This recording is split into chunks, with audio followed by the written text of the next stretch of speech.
Well, last night, Hell in a Cell goes down, right? And like to let everybody knows, I used to be a hardcore fan. I became a writer. I stopped watching. Schmodown comes around, and I get back into it to watch it. WWE Network, I think, is the most brilliant model of all time.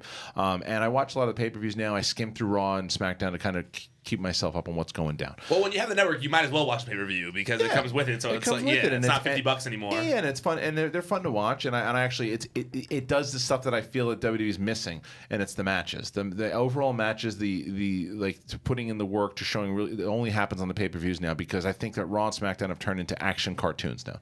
I was starting to really get into it again, and it's like I just don't feel Stephanie McMahon is. If she's really the head of creative for WWE. She's not a head of creative. Who's doing it over there? And the head of creative is still Vince.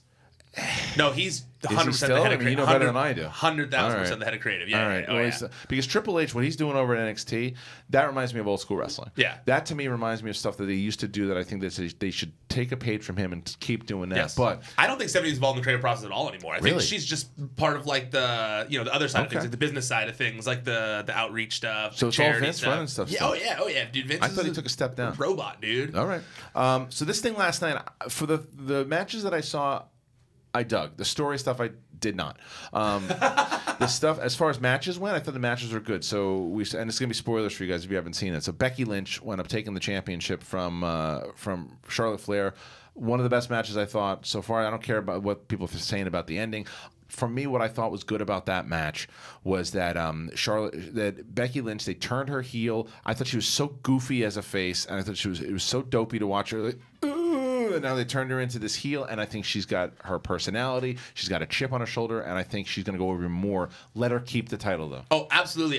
When the Becky Lynch heel turn first started to take shape, people gave me so much shit because I talked about how I enjoyed it, and I thought that it was going to breathe new life into her character, and it 100% has, and it's got her back to the title picture, and now she's champion again, which I'm stoked about. I love this new version of Becky Lynch, and their match last night was awesome. I think if it had been two faces going at it, the whole friend thing, I don't think it would have been as interesting. But the fact that they were now like hated each other and there was actual animosity between the two, it's so much. So what I try to tell people with the Schmodown is that when I have two people who love each other, the views go down. When I'm telling you, when it's two people like, oh, we love each other, it's like cool, but talk some shit.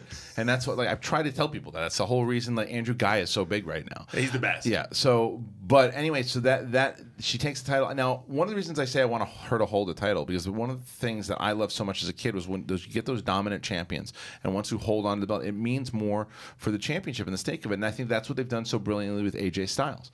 Like he keeps holding on to that championship, and when you think he's going to lose, he's been in all of these great feuds, and then when he holds on to it, it brings more legitimacy to that championship. They just give away titles too easy now. It's one of the big things, and I like that they're giving him the championship. Who's going to beat him? AJ? Yeah. That's a tough one. Yeah. Wait, before we switch to that, sure, because I think it's going to be Miz who beats him for the title. I think it's going to be Miz, and we're going to lead to Daniel Bryan winning the Royal Rumble. Yeah, and it'll be Daniel Bryan versus the Miz at WrestleMania. The whole Daniel Bryan. Did you? Yeah, I was bored with it. I don't care about those two anymore. But the Becky Lynch thing, I agree with you wholeheartedly. I think that to help solidify her and make her a serious threat, they need to make her one for real. Have her win matches, competitive matches, decisively, like she did last night. Even though she's a heel, she didn't cheat to win the title or anything like that. She won it in a fair way. Yeah, so I completely agree with you, and I also think that with Becky, I have a feeling, I don't know this isn't any insider or anything like that, but it feels like we're gonna get Charlotte versus Ronda Rousey at WrestleMania this year. Gonna switch her over to Raw? No, I think Charlotte maybe, but I think Charlotte will win the Women's Royal Rumble since this will be the first time she's in it, and then she'll challenge Ronda Rousey. Makes but sense. If they're gonna go that way, they can't have Charlotte versus Ronda Rousey at Survivor Series because they do the champion versus champion thing a lot of times there. So I feel like it only makes sense that way we can get Becky Lynch versus Ronda Rousey too. And that'll be a dope match. I think a lot of that stuff would happen because they need to do that. They need to give Ronda Rousey more stuff too. I saw Ronda Rousey last night fought, and I think she looked good. I felt one of my things that I was always watching. I always said this that I was always worried she was whipping people around, and she looked like she was being a little nicer last night. She did. I agree with you. She was being a little nicer, a little gentler with them. But I thought the match was good. I thought Alexa Bliss is one of the best performers that they have, and I thought it was a good match, and it ended fine. And I think the injured ribs thing was cool. That's how you got to explain how she's able to put up the fight. Yeah, it was. Do you think nice. that Ronda's acting chops are getting any better?